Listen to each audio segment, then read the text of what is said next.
Hello students, स्वागत है आपका मेरे YouTube channel pharmacy lessons made easy में। ये हिंदी सीरीज फार्मास्यूटिकल इंजीनियरिंग जो कि बी फॉर्म थर्ड सेमेस्टर के सिलेबस के हिसाब से है। ये जो सिलेबस हम फॉलो कर रहे हैं वो है फार्मेसी काउंसिल ऑफ इंडिया का, और इस पर्टिकुलर सब्जेक्ट में हम size reduction, size separation, flow fluids already cover कर चुके हैं। आप इस सीरीज जो ये है प्लेलिस्ट में आप देख सकते हैं, और मैंने इस वीडियो के नीचे जो डिस्क्रिप्शन बॉक्स है वहां वो लिंक प्लेलिस्ट का शेयर किया है। तो आप उस प्लेलिस्ट के लिंक पे जब क्लिक करेंगे तो पूरा वीडियो जो सीरीज है हर टॉपिक वाइज वो ओपन हो जाएगा, और उन सब टॉपिक से रिलेटेड आप छोटे छोटे वीडियोस हैं वो आप देख सकते हैं।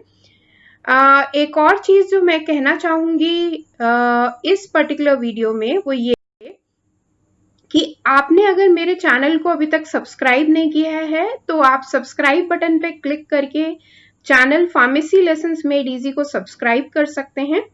आप इस वीडियो को अगर वो आपको पसंद आए तो लाइक बटन पे क्लिक कर सकते हैं।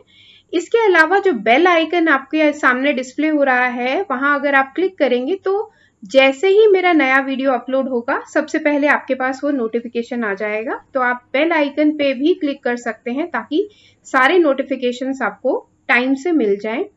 इसके अलावा इस सब्जेक्ट के अलावा फार्मास्यूटिकल इंजीनियरिंग के अलावा जो दूसरे वीडियोस हैं, जैसे कि फार्मेसी स्टूडेंट्स को कौन कौन से बुक्स पढ़नी चाहिए, कौन से यूजफुल एप्स हैं जो कि आईफोन या एंड्रॉयड फोन के थ्रू एक्सेस कर सकते हैं और वो यूजफुल है फार्मेसी स्टूडेंट्स के लिए, आप वो वाला वीडियो भी चेक कर सकते हैं।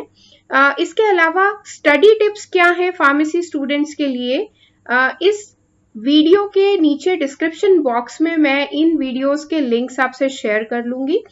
अगर आपको वो वीडियोस भी पसंद आए तो प्लीज लाइक बटन पे क्लिक कीजिएगा, और उसके अलावा आप वीडियोस को पूरा ध्यान से लास्ट तक देखिए, तभी वो जो टॉपिक है वो समझ में आएगा। और ऑलरेडी ये बहुत शॉर्ट वीडियोस हैं, हार्डली 10 या 15 मिनट्स के, तो आप बहुत आराम से कहीं पे भी आप इसे एक्सेस कर सकते हैं। फ्री ऑफ कॉस्ट है ये, इसके लिए कोई चार्ज नहीं है। तो चलिए शुरू करते हैं हमारा आज का टॉपिक जो कि इवेपोरेशन से रिलेटेड है। तो देखते हैं सबसे पहले कि आप इवेपोरेशन को डिफाइन कैसे करेंगे, डेफिनेशन क्या है। तो जो प्रोसेस कन्वर्ट कर सके वॉलेटाइल लिक्विड को इसके कंसंट्रेटेड प्रोडक्ट में, उसे बोलते हैं इवेपोरेशन। क्योंकि हमें एक पर्टिकुलर कंसंट्रेशन चाहिए होती है किसी भी सिरप की, लिक्विड डोजेज फॉर्म की, है ना। जैसे सिंपल सिरप होता है आईपी 66.7% वेट बाय वेट, तो वो एक पर्टिकुलर कंसंट्रेशन कैसे अचीव होगी, इवेपोरेशन के बाद। ठीक है, तो हमें जब कंसंट्रेटेड लिक्विड प्रोडक्ट चाहिए उसको ऑब्टेन करने के लिए जो प्रोसेस हम अप्लाई करते हैं उसको बोलते हैं इवेपोरेशन। ठीक है, और जो कंटेनर या जो वेसल्स जिसमें कि इवेपोरेशन कैरी आउट किया जाता है उसको इवेपोरेटर बोलते हैं। ये स्टीम जैकेटेड हो सकता है, ये ट्यूब टाइप हो सकता है, डिपेंडिंग ऑन कि हम कितना सरफेस एरिया प्रोवाइड करना चाह रहे हैं, और बहुत सारे फैक्टर्स हैं जो कि इवेपोरेशन और इवेपोरेटर की चॉइस को जो है वो अफेक्ट करते हैं। तो चलिए पहले देखते हैं कि कौन कौन से ऐसे फैक्टर्स हैं जो कि इवेपोरेशन रेट को अफेक्ट करते हैं।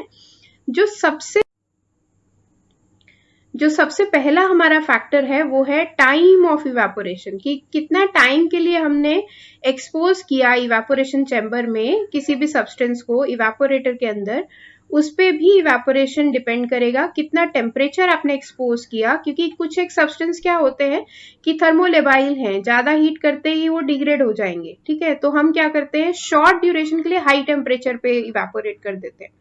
दूसरा कंडीशन क्या है कि हम बहुत ज्यादा हीट नहीं कर सकते, अगर एक पर्टिकुलर टेम्परेचर है उसके बियॉन्ड वो सब्सटेंस जो है वो डिग्रेड हो जाएगा। तो ऐसे केस में हम स्लो टेम्परेचर पे ज्यादा टाइम के लिए उसको इवेपोरेट कर सकते हैं।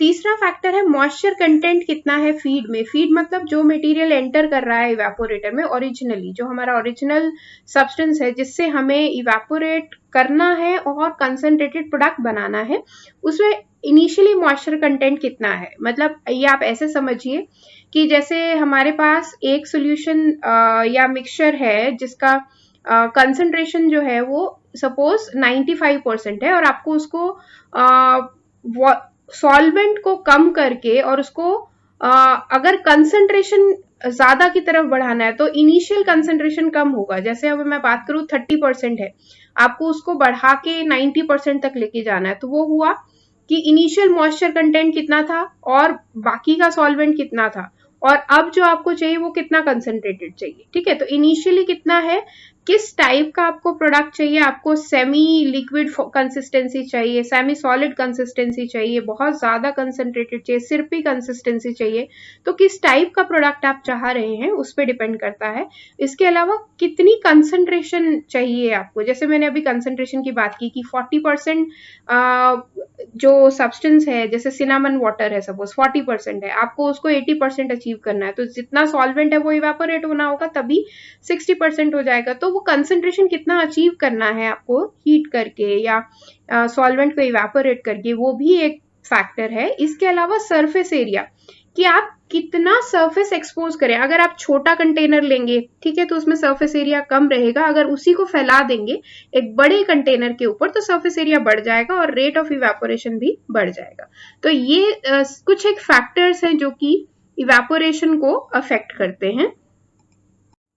एक और चीज जो जानने वाली है इवेपोरेशन के बारे में वो ये कि हम क्यों कर रहे हैं इवेपोरेशन, क्या ऑब्जेक्टिव क्या है हमारा इवेपोरेशन करने का। तो उसमें सबसे बड़ा जो ऑब्जेक्टिव है वो क्या है, एक्सेस अगर मॉइस्चर है किसी भी चीज पे वो हमें रिमूव करना है। रिमूव करने से क्या होगा, अगर एक्सेस मॉइस्चर रिमूव हो जाएगा तो उसमें माइक्रोबियल कंटामिनेशन के चांसेस जो हैं किसी भी प्रोडक्ट के वो कम हो जाएंगे, माइक्रोबियल ग्रोथ के चांसेस कम हो जाएंगे। उसके अलावा अगर आपको इम्प्रूव करना है हैंडलिंग ऑफ प्रोडक्ट्स, प्रोडक्ट की हैंडलिंग को बेटर करना है, जैसे अगर आप कहें कि अगर बहुत ज्यादा पानी है या बहुत ज्यादा सॉल्वेंट है किसी भी सब्सटेंस पे, उसको कैरी करना डिफिकल्ट है, बट वही अगर सिरपी कंसिस्टेंसी आप उसको इजीली बॉटल में पैक करके उसको कैरी कर सकते हैं, उसकी प्रोसेसिंग कर सकते हैं, और इसके अलावा वो स्टेबल भी रहेगा, है ना। तो इससे प्रोडक्ट की स्टेबिलिटी भी इम्प्रूव होती है। जैसे अगर हम बात करें सिंपल सिरप आईपी, जैसे मैंने एग्जांपल दिया आपको 66.7% वेट बाय वेट, तो उस पर्टिकुलर कंसंट्रेशन पे रिवर्स ऑस्मोसिस प्रोसेस की हेल्प से जो प्रोडक्ट है सिंपल सिरप है वो सेल्फ प्रिजर्वेटिव का काम करता है ना। तो उसमें क्या है कि क्योंकि वो कंसंट्रेटेड इतना है कि उसमें जो माइक्रोबियल अटैक है वो नहीं हो पाएगा। ठीक है, इसके अलावा है इन डिहाइड्रेटिंग मिल्क, आपको मिल्क को अगर डिहाइड्रेट कर दें तो इसको कई फूड प्रोडक्ट्स में यूज करते हैं, कंडेंस्ड मिल्क, है ना। अगर बिल्कुल ही ड्राई कर देते तो उसमें इवेपोरेशन से ज्यादा ड्राइंग एक पार्ट प्ले करेगा, है ना। तो जो ड्राई पाउडर्ड मिल्क होता है। इसके अलावा other than the dehydrating milk, to separate the crude compounds को आपको सेपरेट करना है, उसके लिए आप इवेपोरेशन की हेल्प ले सकते हैं, है ना। जैसे अगर मुझे एक्सट्रैक्ट बनाना है, कैस्करा का एक्सट्रैक्ट या ऐसे जो मैसरेशन के बाद इवेपोरेशन करते हैं जिसमें, ठीक है, इसमें डिस्टिलेशन नहीं है, डिस्टिलेशन में हम सेपरेशन करते हैं डिफरेंट कंपोनेंट्स का। ठीक है, तो ये डिफरेंस है। तो चलिए, ये सब थे हमारे ऑब्जेक्टिव्स कि एक्सेस मॉइस्चर रिमूव करने के लिए, प्रोडक्ट की बेटर हैंडलिंग के लिए, बेटर स्टेबिलिटी के लिए, मिल्क के केस में स्पेसिफिकली जैसे फूड प्रोडक्ट्स हैं उसमें मिल्क है उसको डिहाइड्रेट करने के लिए, और क्रूड कंपोनेंट्स को सेपरेट करने के लिए। तो ये सब ऑब्जेक्टिव्स जो मेन है वो यूज होते हैं, ये मेन ऑब्जेक्टिव्स हैं जिनको अचीव किया जाता है इवेपोरेशन से।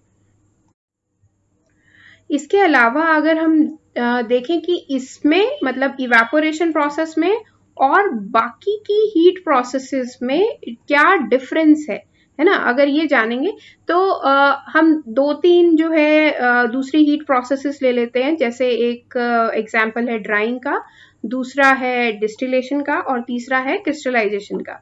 अब ड्राइंग जो है उसमें जो एंड प्रोडक्ट है हम कंपेयर करेंगे ऑन द बेसिस ऑफ कि एंड प्रोडक्ट हमें क्या मिल रहा है। अगर हमें सॉलिड मिल रहा है वो है ड्राइंग प्रोसेस, बट इवेपोरेशन में हमें क्या मिलता है, कंसंट्रेटेड लिक्विड प्रोडक्ट। तो इस वजह से ड्राइंग जो है वो इवेपोरेशन से डिफरेंट है, या इवेपोरेशन ड्राइंग से डिफरेंट है।